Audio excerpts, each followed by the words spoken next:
Hi, my name is Chef Sean. Welcome to my kitchen. Today we are going to make house-made potato chips. It's one of our best sellers here at the restaurant. Great bar snack, great way to start your evening over a cold beer and a nice warm basket of potato chips. To get this done today, we have two different apparatus here. They're both called a mandolin. This is the Japanese version.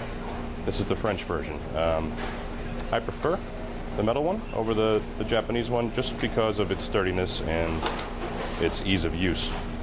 They're both a little on the dangerous side to use if you're not used to them.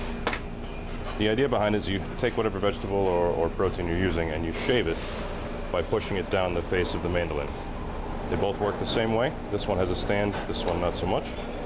Push it down. As you can see, there's a lot of room for error in here, and fingers are usually the first casualty.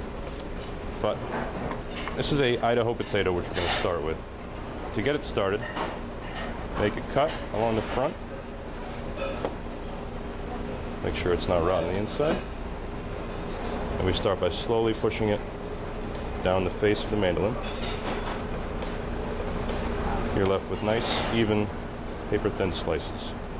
See how thin that is. I'm going to go pretty much all the way to the bottom of the potato, stopping with enough time to allow your fingers not to get cut. Potatoes are cheap, stitches aren't, so remember that. Potatoes are ready. In the interim, you want to keep the potatoes in a bowl of cold water. No need to add ice, just room temperature cold water is fine. That allows them not to get brown and buys you some time in between this step and the frying step. And we have our chips ready to fry. It's to be a little intimidating at first. When the wet potatoes go into the hot oil, it's going to really bubble up and make quite a racket. As long as you're not dumping too much water in the fry later, you'll be just fine. So I start with a handful of potatoes, drain them a little bit. You don't want to dump too much water in there.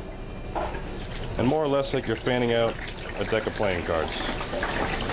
Fire the potato chips right in the fry later. You don't need to go one by one, but if you do, it ensures that once they hit the hot oil, they're not going to stick together. Once they start to fry, this nifty apparatus is called a spider. Inside of that is why. Looks a little bit like a spider. Basically want to toss them around gently, not with too much force, because if you really whack them around, they will tend to break. As you can see, they're going to start to take color pretty quickly. Look like a potato chip. And they'll stick a little bit to the spider, they'll stick a little bit to the sides of the fry later, but a few casualties is no big deal. On hand here, I have a metal pan lined with paper towels, which is where we're going to transfer them to once they come out. The important thing about frying things and seasoning things is you need to season them as soon as they come out of the fry later. The hot oil on whatever you are frying, in this case the potato chips, is going to help the salt stick to it better. And that's why salted potato chips taste so good. All right, looks pretty good right there. Bunch by bunch, drain them out a little bit. Right under the paper towel. Nice kosher salt right on top. Give them a quick toss.